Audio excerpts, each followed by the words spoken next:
Okay, we'll go ahead and get started. Thank you for joining us. I'm Dr. Stephen Goodwin, President and CEO of TurningWest. You are in our free webinar, Is It Us? Diagnosing Organizational Dysfunction. So thank you for joining us. It's good to see some of you I haven't talked to in many years, some of you, and so it's great to have you here with us today. Just in case I need any help, my colleagues Karen Chung is here just in case to give us some support, and from our marketing team, Nicole Ritz is here just so you see their pictures on our screen. That's why they're here, just in case. And I'm going to apologize in advance. We're learning a new technology. Zoho Meeting and Webinars is part of our Zoho One system that we just adore. It's a fabulous Indian company. If you've never heard of them, I encourage you to look them up. They have been just amazing partners in all this. And so this is our first time doing a webinar with their technology. So hopefully this goes well. We rehearsed and practiced and everything went fine. So we'll see how this goes. So let's dive in, shall we? So what's wrong with us? 35 years ago or so, I was in Pittsburgh for a conference, and I went to hear one of the great orators in America, T. Garrett Benjamin, one of the greatest African-American preachers of the last century. And he was giving this incredible oratory, hour-long sermon, and in the middle of it, he said one sentence that changed my life. He said, "Find out what makes you cry and pursue it. That's God's calling on your life." And before he finished the sentence, I knew what the answer was for me. For me, it was, why are there so many organizations that are supposed to be out there changing the world that have just sort of, like a sleepy cat in a windowsill, have fallen asleep in the light? Why are there so many organizations out there that should be doing amazing things, impacting the world, but somehow have become so dysfunctional and so ineffective that they're not achieving their mission and certainly not reaching their vision? This has been the subject of my career and my life work for all those years since. I went and did my doctorate in this field and a dissertation on organizational culture and how to diagnose it and what leadership skills you need to do to change a dysfunctional organizational culture. Did 20 years my own self in turnaround leadership, and then now for the last 13 years as president and CEO of TurningWest, have been focused primarily on this question: how do you change an organizational culture when we've come to this question, is there something wrong with us? What is wrong with us? And perhaps you are driven by that question, and maybe why you even joined this webinar today, because you've tried so many things and you've puzzled like this picture and said, I can't figure this out. Something is going on here I don't quite understand. That was originally what drove me into my doctoral program as I was leading, inadvertently, unexpectedly, a turnaround of my own. And weeks into that experience, I started my doctoral research to say, I've got to go find something and find answers to this. So maybe you've been puzzling over questions like, we've got a high staff turnover and I can't figure it out, or we've been trying all these initiatives and they're failing, or we have really low accountability around here, or silos. We've failed at succession planning and we've got a rumor mill running rampant. People are underperforming and poor leadership, confusion.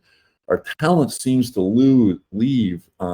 Maybe we've even got some really toxic people. In fact, I've seen organizations even sort of like collect toxic people. I'll explain why that is a little later on in this webinar. We're not innovating and we got an awful lot of conflict. These are just a few of the symptoms, a few of the things that you might be experiencing. And all these sort of start to indicate culture problems. There's something going on here deeper than the significant issues that you're facing or the solutions that you've tried. And so I want to kind of spend a few minutes talking about what I think are the 7 signs that you have a problem with your organizational culture. And hopefully I'll tell a few stories in the middle of this to kind of help you understand what I'm talking about. You've had a rapid series of leaders, all of whom have had different styles and none of whom have been successful. We just finished a very large county department, $3 billion in revenue, 9,000 employees.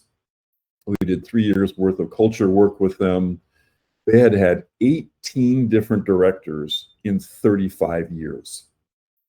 I mean, when I heard the number, I did a double take. I said, that can't be right. They averaged 2 years or so per leader.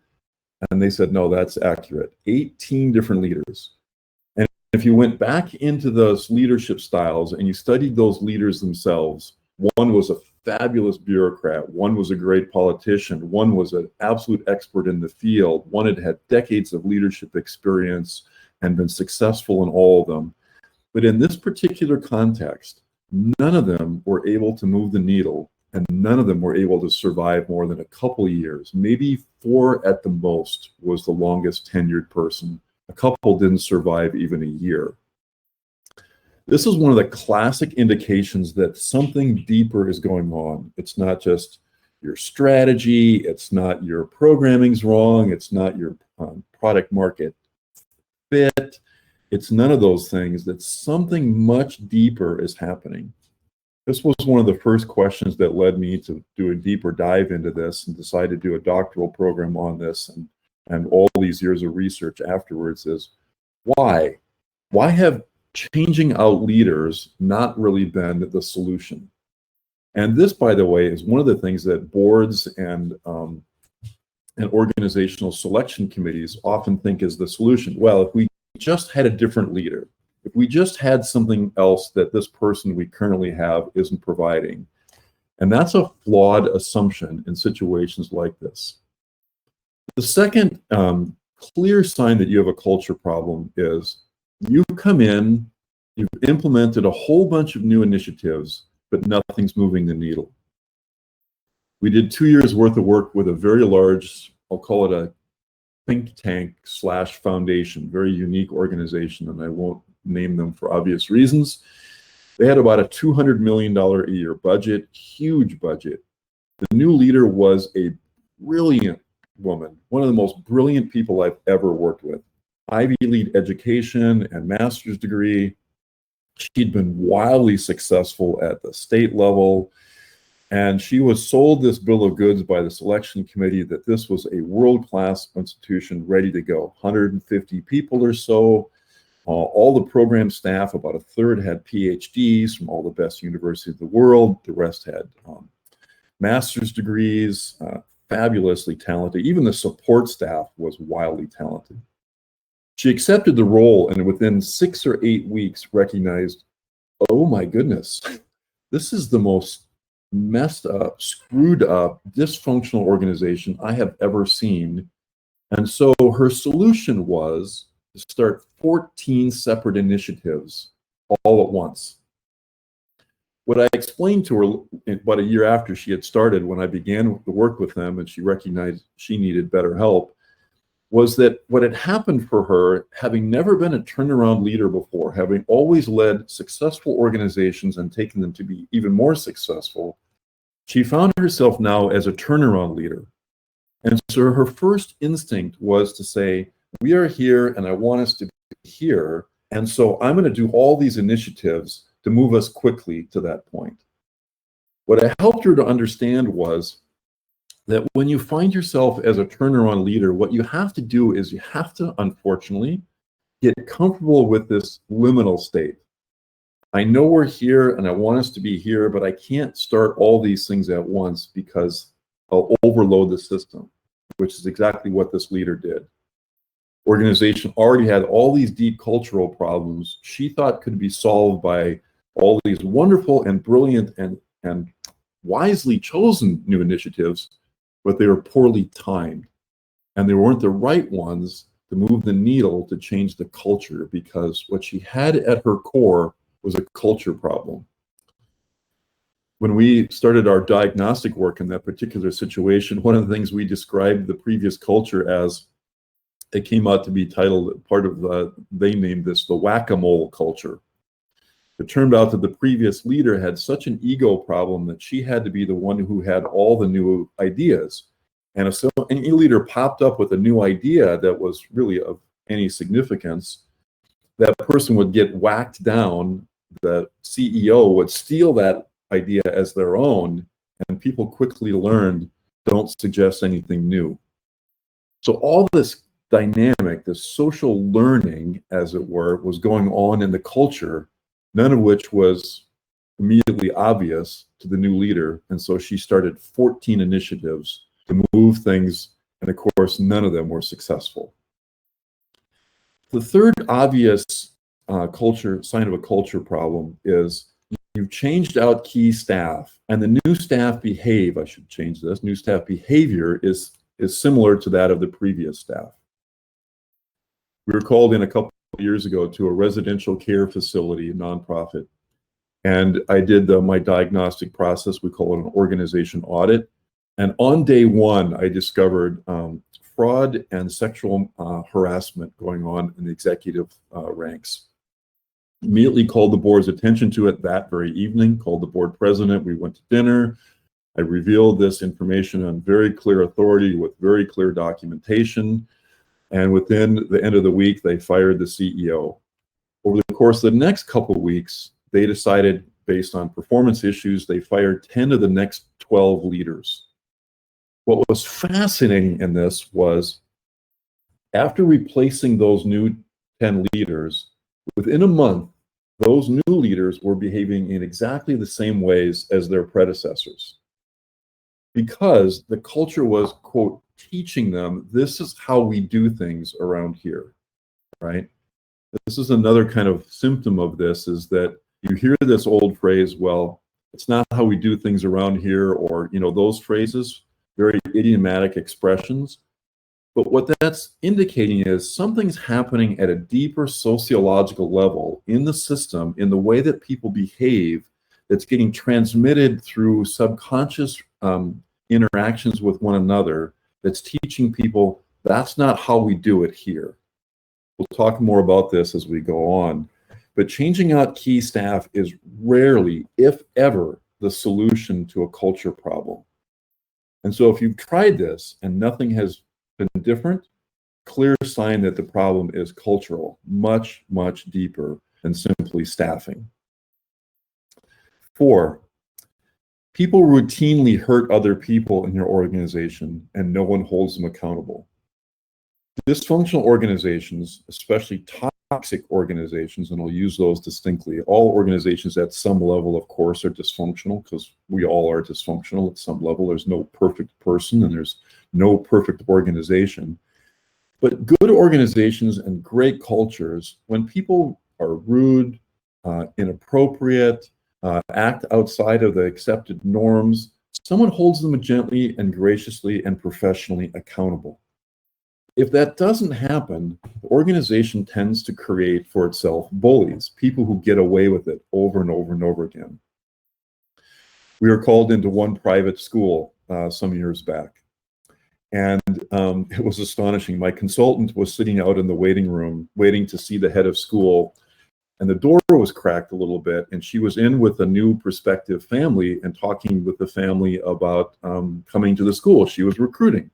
The secretary, who'd been there 35 years, was sitting right outside this open door, and the secretary heard that the school principal said, well, you know, to this family, in your case, given such and such and such, we can just bypass the entrance exams and admit your child to the school. Hearing this, the secretary takes it upon herself to get up, open wide the door, introduce herself into the conversation and said, no, you can't do that, that's not allowed. Closes the door, sits down, and my consultant was utterly astonished. And she asked the head of school about this experience afterwards, and she said, well, I can't confront her because she has all the power. The secretary of 35 years had more power than the PhD head of school of that private institution, because she'd been there so long and no one held her accountable for this misbehavior. In effect, what she did was she chased away a new prospective family who obviously never came back, because they had such a bizarre experience of who's really in charge around here. And then when I came in and heard about this from my staff consultant and confronted the board about this, the board, rather than confronting the secretary, they fired us instead. I still marvel at that one. They have a classic culture problem that still befuddles them to this day. 5, most talented employees won't stay in a toxic or dysfunctional culture. They will boil off first. Talented employees will leave because they have options. They're wanted, they're in demand. And so if you find your talented people come in and you recruited them, spend a lot of energy recruiting them, and they say, you know what, I'm out of here, and this keeps happening over and over and over again, you've got a significant indication that it's a culture problem, that something deep inside the sociological structures that are assumed, the mental models, the social norms, aren't in place to create a healthy enough culture to keep talent there. This is a classic example of a culture problem, one in which I'm going to talk a little bit more about in more detail with more specificity towards the end of this webinar. 6, no one can recall when times were better.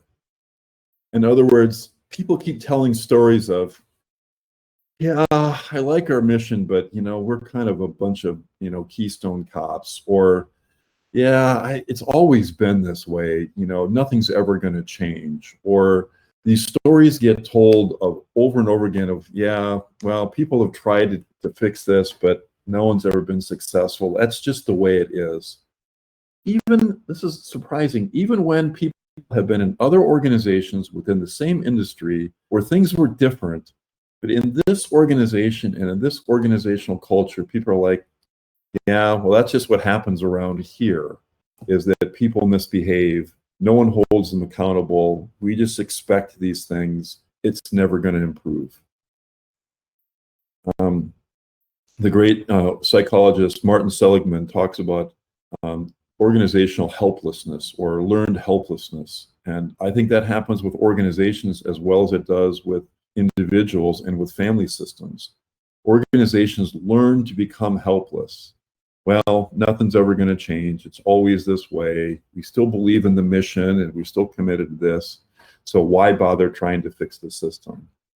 If you hear any of those kinds of things being whispered or said or talked about, or stories that get told of old problems, dysfunctions, conflicts, clear indication that you've got a culture problem. And then 7, you simply run out of ideas. I see this all the time. This is generally when people find us and call us at TurningWest and say, okay, listen, Stephen, I've tried everything. I've tried a new strategy. I've tried a new initiative. I've tried bringing in great new talent. They didn't stay. I fired a bunch of people. That didn't work. I mean, we've been through all these things, and I'm at a loss. I have no idea what to do next. This is a clear sign that this is a culture problem, and it's much deeper. It's 2 or 3 levels deeper than you might expect. This is what my research over the last 35 years has really shown, is that we've got to look deeply into how do individuals form culture, how does culture get transmitted, and how do we then apply some real sociological and anthropological tools to put the lever in the right place and change things. So what I want to do next is kind of shift into some of those things. It's been the result of my research. But first, before I do that, let me define culture just a tiny bit for a minute or two. Culture is, some people advocate, is the largest concept in human experience, because it is for us like the water the fish swims in. It's creeds and heroes and unwritten rules. It's status and humor and morals. It's habit and styles of dress, things we can see and things we can't see. It's so much more than all the things that we might just clearly indicate, like the handbook and the employee handbook or different things like that. It's all these unwritten rules that happen when human beings come together and they form an organization for a common mission and pursuit of a common vision. And much of this happens below the level of awareness. So what happens to people in culture is we come together and form our values, which is what all organizations are. We form our values, and we know that You and I are sitting around a backyard barbecue and we say, you know, I've got a disabled child and you've got a disabled child. Let's do something together to form something for our kids to do. I see a lot of these kind of organizations. We do a lot of work with IDD, residential and workforce development organizations. So in that, they decide, let's do this together and let's form an organization. As they share their values one-to-one, and as they have those deep relationships, they find that they have more power together than they did as individuals, which kind of breeds enthusiasm, which breeds their action. And then, unfortunately, where all organizations go to die is they fail to come back around to their values and instead pour their action back into the organizational structures and attend to their work together, but they don't come back to what's the core values that hold us together and why. In other words, the sociology of the organization gets left in the dust.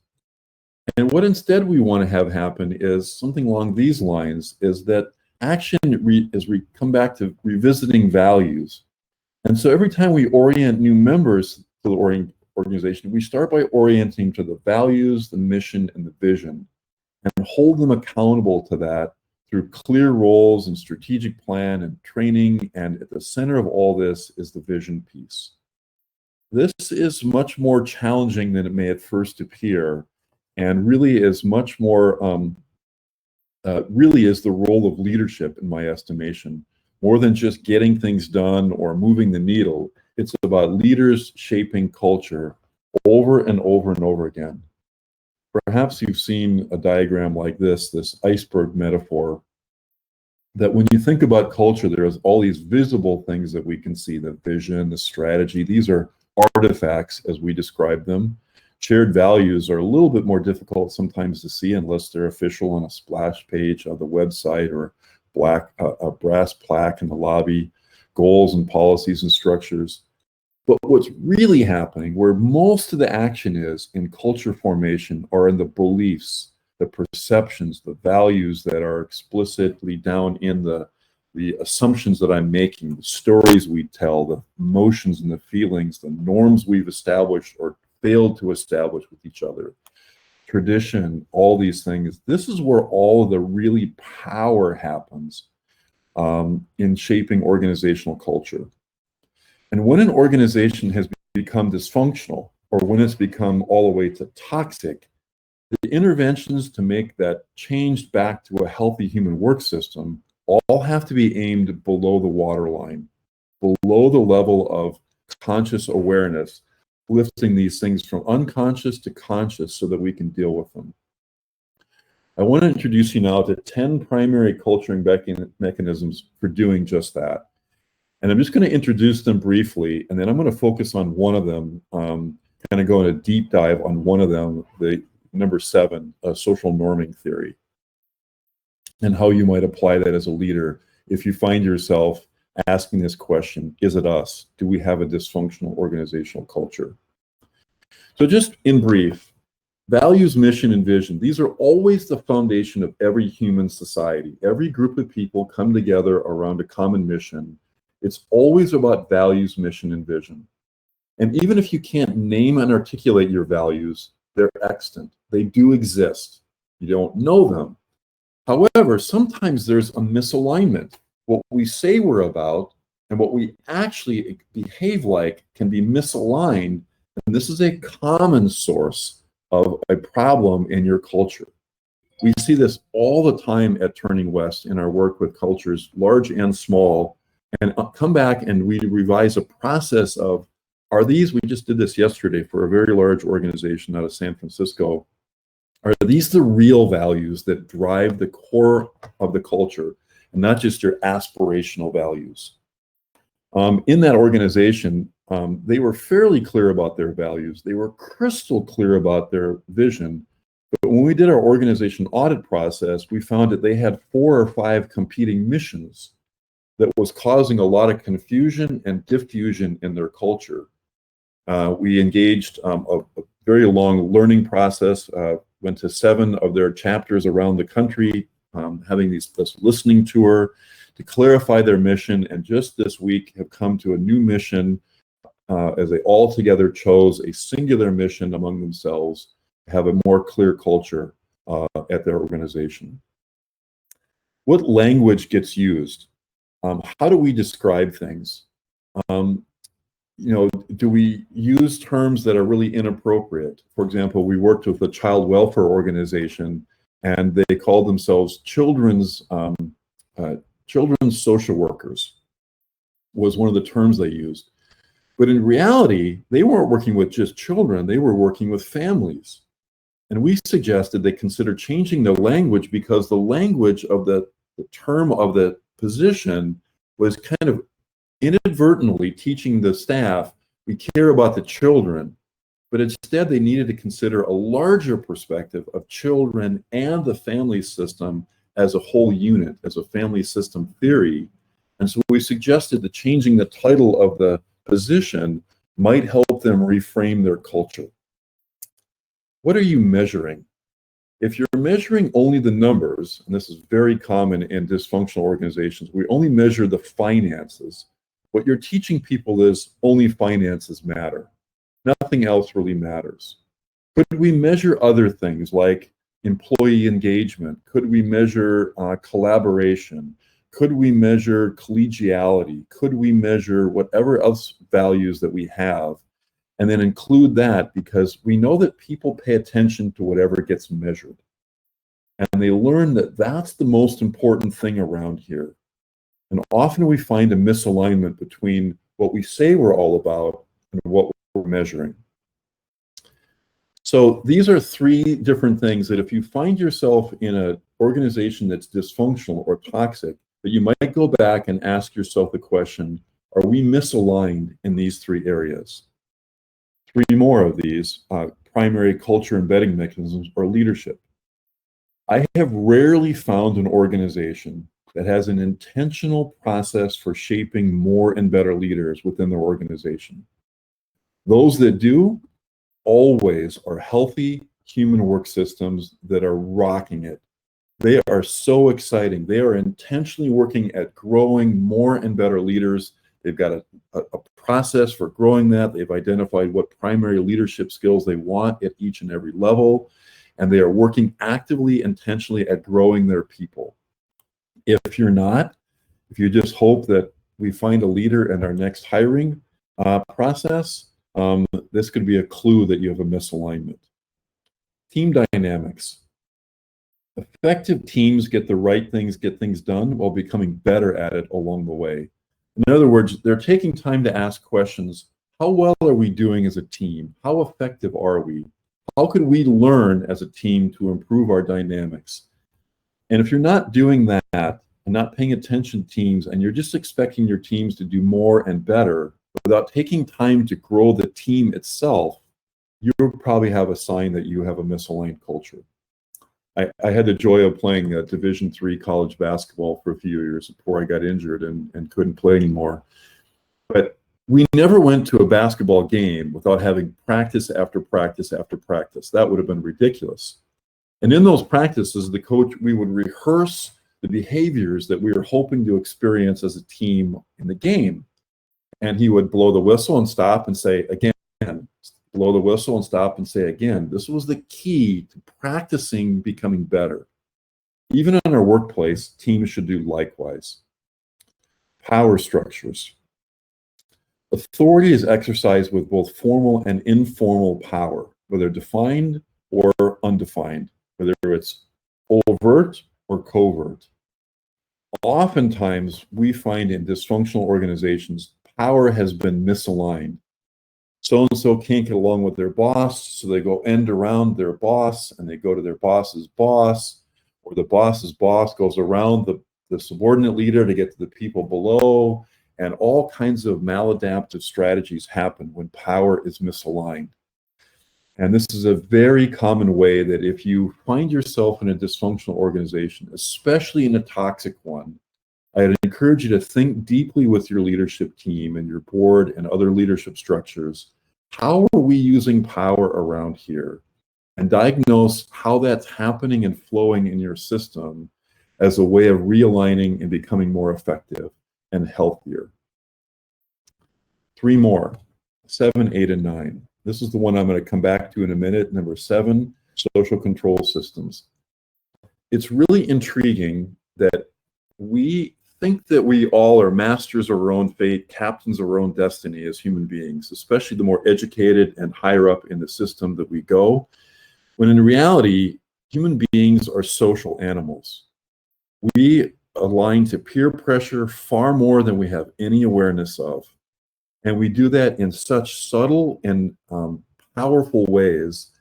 And we don't realize that by not paying attention to peer control systems and social norming theory, that we have really created toxic systems. And those systems replicate themselves generation after generation after generation. My first turnaround that I did for 8 years as a leader, I traced 90 years of the same exact behaviors were happening 90 years before my arrival, were still happening all those decades later, that have been socially transmitted, even though all the players several times over had changed. Same behaviors were in the system because of these phenomena of social controls. I'll talk about this in a second. Narrative. I mentioned earlier, what story gets told around here? If you're telling your story, well, we have a whack-a-mole culture around here, or we have a toxic culture around here, or we're just the Keystone Cops, or we're never going to improve, or nothing's ever going to change around here. Those are clear signs that you need to change a new story. When we've done this kind of work in our organizations, we tell people and tell leaders, when you hear these things happen in your midst, you need to stop and say, wait, Ted, I appreciate that's been your experience. I encourage you, this is a new day. Can we tell a new story about who we are now and leave the old stories behind ourselves? And in such a way, create for ourselves a new narrative as a way to realign our culture. 9, mental models. Do we have patterns in our thinking and our mental conceptions that are driving our behavior? This is a powerful one that I could spend whole time about, and I will in future webinars and invite you to join me for those. This is a very deep, very hidden process, but oftentimes misalignments and dysfunctional cultures are because we all have a different mental model of how things ought to work, and that's causing our conflicts in our organization. And finally, the last one, the most deepest level of all, you probably notice from 1 to 10, they've gone deeper and deeper and deeper into the subconscious, are the basic assumptions. When an organization has had an existential threat, both internal and external to its existence, it learns the right way to solve that problem. And that assumption then gets transmitted subconsciously from generation to generation, of new leader to new leader to new leader, to employee to employee to employee. And this drives behavior over generations down through, even in my experience, 90 or 100 years, that becomes dysfunctional. So these are the 10 primary embedding mechanisms that if you find yourself, one, you can use as diagnostics, but if you find yourself in a dysfunctional organization and you're the leader and you've tried everything else, we would encourage you to look to one or more of these as your primary levers to stick the lever in and move the needle. Archimedes once said, "Give me a lever long enough and I can move the world." And I would suggest to you that one or more of these 10 places is a place you put your lever in to move your organizational culture. I got a few minutes left before I open this up to questions. And you feel free to hit the chat there. You'll see it on your panel. If you've got questions, and you can be ready to put those in the chat, and I'll try to answer those there. But I want to dive into number 7 and come back to this, the sociology of groups. Will Phelps, this is a wonderful article that I encourage you to go find on Google Scholar and download and read. How, when, and why bad apples spoil the barrel. Will Phelps and his colleagues et al. Are Will's from the University of New South Wales in Australia. And they did this fascinating study of pulling 4 people together, gave them a task, and tried to find out how well they would team together and form a team. What the participants didn't know is that one of those 4 was a shill. The researchers had set up one of those 4 to be either a downer, a jerk, or a slacker. And they would play this role in the team. And in the vast majority of the cases, the team would take on the characteristics of the downer, the jerk, or the slacker's behavior. And within an hour or two of this early formation of this team, the group would kind of become Eeyore. Yeah, I suppose this isn't possible. We can't do it. This is too hard. Or they would become a jerk, or they would just go, oh, let's just blow this off. Fascinatingly, this research was trying to get at why does one bad apple tend to spoil the barrel, this colloquial universal that maybe your grandmother even told you. It's truly intriguing to watch this behavior. And what they started to notice was only if some person was strong enough and had great enough social emotional intelligence to kind of address the downer, the jerk, or the slacker and say, gee, Sally, maybe you're having a bad day. I can appreciate that, but we have a task here. We're not going to take on that characteristic. I really would appreciate you redirecting yourself back to what we're trying to do here. Only when that a particular individual had some unique skill to do those kind of things and establish norms. Sorry, that was my timer there, telling myself that I should get moving. Could the group get on track? Otherwise, the group took on the characteristic of the downer, the slacker, or the jerk. Absolutely fascinating research that we see over and over and over again in dysfunctional and especially in toxic organizations. My professor, one of my doctoral professors, Dr. David Augsburger, suggests, after 40 years of research, suggests that a healthy group can absorb one unhealthy member for every 25 healthy people. And I have come to believe he's 100% true. Because when bad behavior, however you define that, is tolerated by the group, what happens is the healthy members say, I'm out of here. I got options, I'm splitting. When that starts to happen in an organization, now the ratio starts to change.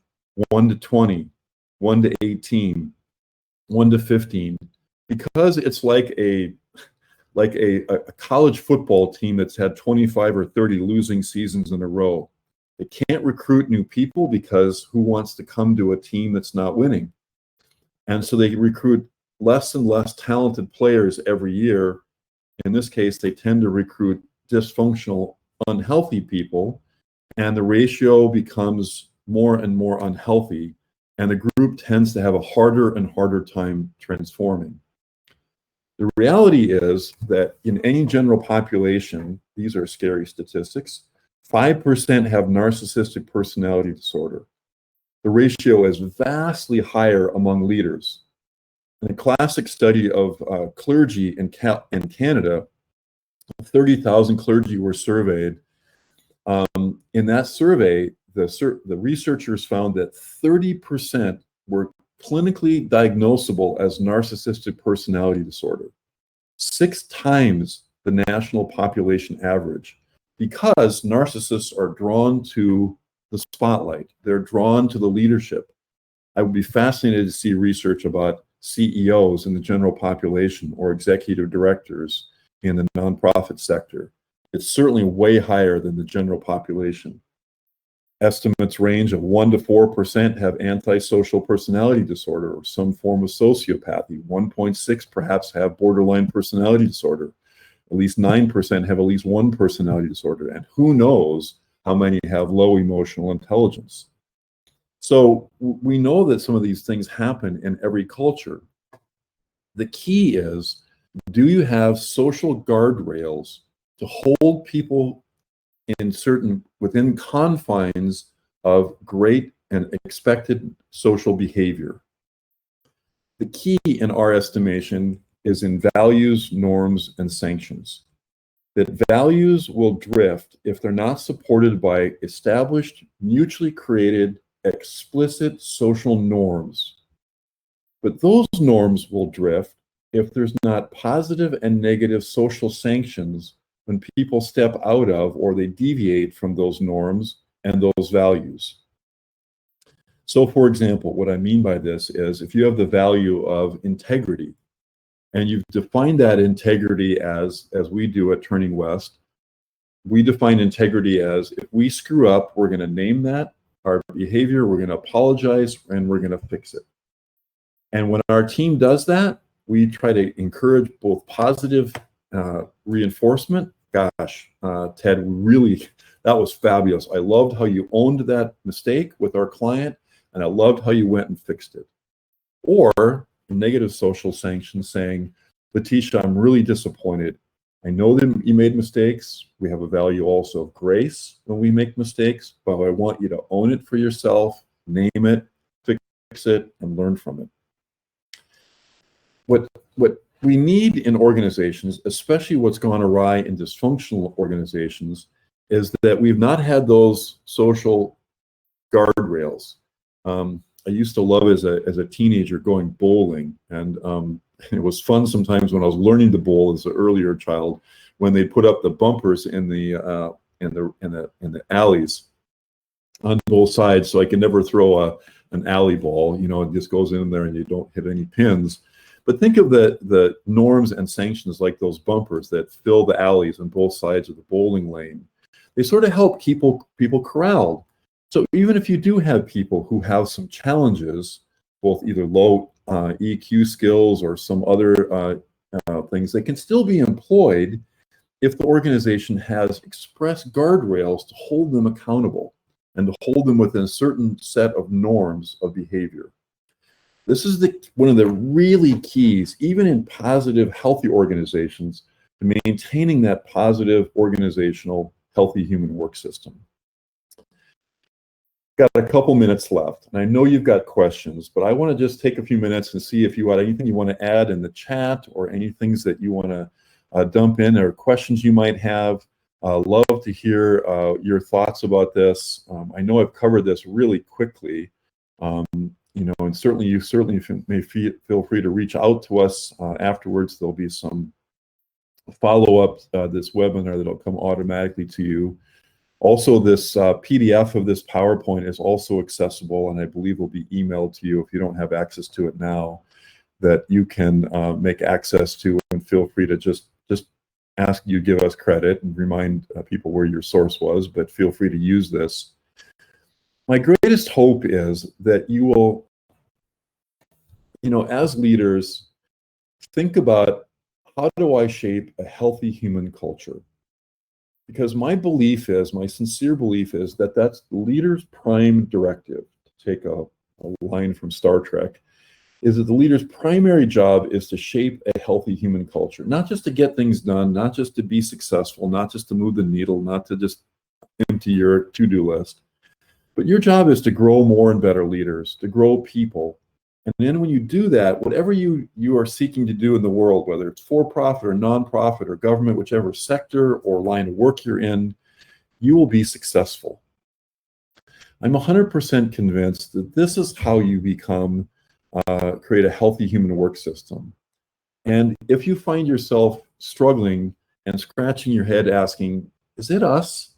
Is the problem somehow deeper than I've maybe surmised before? You can go back to these 10 primary culture embedding mechanisms and use them, one or more of them, as the lever to move your system off to health. Any other questions? Any thoughts as we kind of get to the end of our 45 minutes? It's been really a delight to be with you. If you have other comments, questions, feel free to reach out, email us. My colleague Melody or I would be delighted, others of our team too as well. We'd be delighted to help you in any way possible. You know, the first 30 minutes is always free. We like to say we're happy to just chat with you. It's my favorite thing in the world to just say, have these conversations with you all. But other than that, thank you so much for joining us. Really, really appreciate your attendance. And my deepest and most profound hope is that you will take this information and go change the world. We certainly know, we all know, the world needs it. Thank you all very much for attending. It was delightful to have you with us. Let's see. Dr. Goodwin, I think you have a question in the chat. Yeah, I have one question here. I just found my question list. How do you help a leader become aware that they're part of the problem? The key is in asking great questions, right? Socratic questioning is the way to do this. I would encourage you to look at the book Stone and Heen. What's it called? Something about feedback. Do you remember, Karen, the name of the book? It's escaping me. It's a Stone and Heen. It's on feedback. If you Google it, you'll find it. It would be a great source for that. But work at getting and consider getting them a coach too, so they learn to become more self-reflective. That's a great starting point. Okay. Thanks for the feedback. Yeah, thanks for the feedback. That's it. Thank you, Karen. Thanks for the feedback by Stone and Heen. Is a great resource for you. All right. Thank you all very much. We're going to continue having these webinars and building on these themes, and look for us on LinkedIn or our website. And again, go change the world.